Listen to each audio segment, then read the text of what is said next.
Civil सेवा अधिकारियों की training Lal Bahadur Shastri national administrative academy में होती है।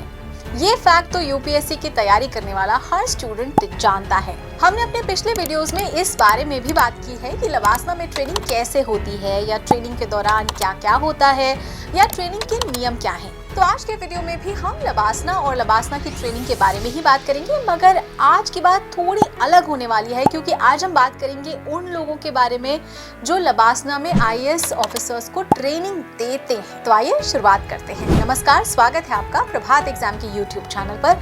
ये एक ऐसा प्लेटफॉर्म है जहां आपको मिलती हैं सभी कम्पिटिटिव एग्जाम से जुड़ी महत्वपूर्ण जानकारियां जो आपको किसी भी एग्जाम में सफल होने में काफी मदद कर सकती हैं। अगर आप हमारे यूट्यूब चैनल पर पहली बार आए हैं तो हमें लाइक और सब्सक्राइब जरूर कर लें, और हमारे लेटेस्ट वीडियोस और अपडेट सबसे पहले आप तक पहुंचे इसके लिए बेल आइकॉन को प्रेस करना ना भूलें।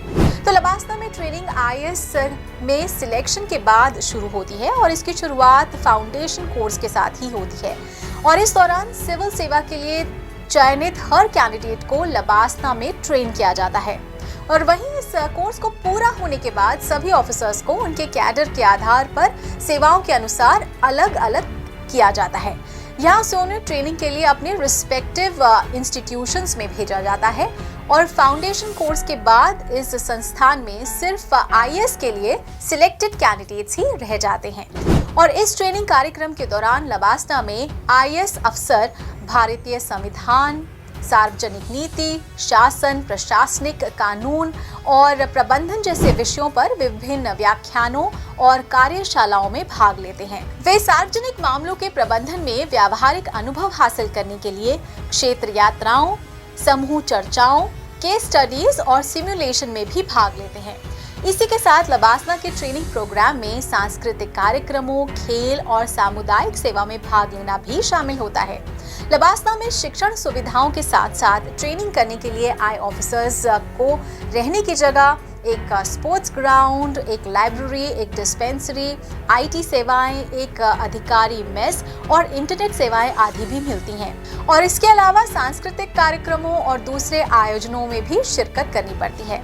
तो इस अकादमी का ये प्रयास रहता है कि ऐसा अधिकारी तंत्र तैयार करने में मदद की जाए जो अपने कार्यों से सम्मान पा सकें। पाठ्य विवरण को प्रासंगिक बनाए रखने के लिए उसकी निरंतर समीक्षा कर उसे अद्यतन किया जाता है।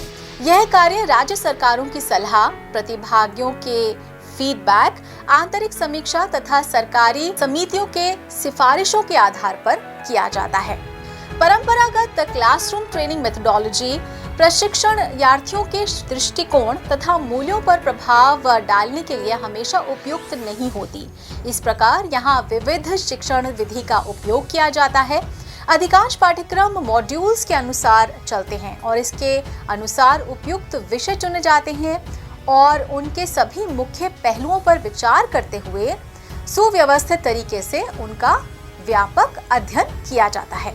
पूर्ण सत्र के अलावा सत्र की आवश्यकता के आधार पर विशेष रूप से अतिथि वक्ताओं के मामले में प्रशिक्षणार्थियों को छोटे छोटे तथा आधे आधे समूहों में विभाजित किया जाता है। कक्षा में बेहतर सहभागिता के लिए अध्ययन प्रकरण को कभी कभी 1 से 8 समूह आकार में विभाजित करने का प्रयास किया जाता है। प्रमुख शिक्षण विधि में व्याख्यान शामिल हैं, जिसमें सेमिनार, अध्ययन प्रकरण, फिल्मों, प्रबंधन, गेम्स तथा रोल प्ले अभ्यासों की सहायता ली जाती है। अकादमी द्वारा सत्र में फ्लिप्ड क्लासरूम विधि का भी प्रयोग किया जाता है, जहां अधिकारी प्रशिक्षणार्थियों को पहले से कुछ बुनियादी जानकारी देते हैं।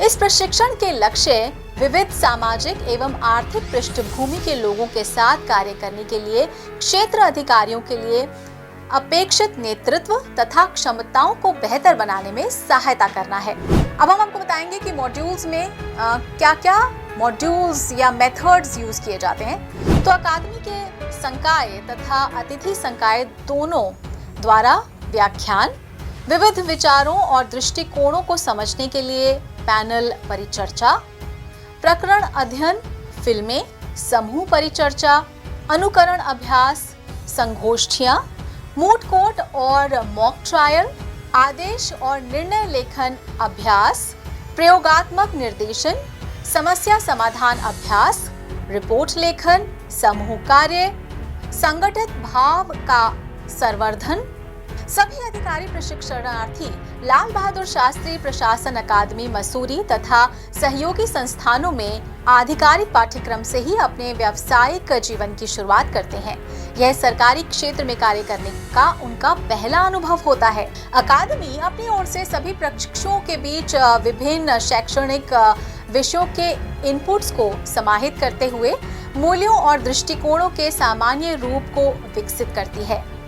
इनमें विधि, प्रबंधन, लोक प्रशासन, अर्थशास्त्र आदि शामिल हैं। हर विषय को पढ़ाने के लिए भारत सरकार अलग अलग क्षेत्रों से विशेषज्ञों की नियुक्ति करती है। ये विशेषज्ञ पूर्व IAS अधिकारी भी हो सकते हैं या फिर किसी मान्यता प्राप्त केंद्रीय विश्वविद्यालय के PhD होल्डर, प्रोफेसर या रिसर्च स्कॉलर भी हो सकते हैं। हालांकि नियुक्ति से पहले उनके अनुभव और क्रेडेंशियल्स का पूरा ध्यान रखा जाता है। तो दोस्तों, अगर आपको हमारा वीडियो पसंद आया हो तो अपने फ्रेंड्स के साथ भी इसे ज़रूर शेयर कर लें, और अगर आपके पास हमारे लिए कोई सवाल या सजेशन है तो कमेंट बॉक्स में लिखकर हमें ज़रूर बता दें। तो जल्द ही आपसे फिर मुलाकात होगी एक नए टॉपिक पर, एक नए वीडियो के साथ। देखते रहिए प्रभात एग्जाम। नमस्कार।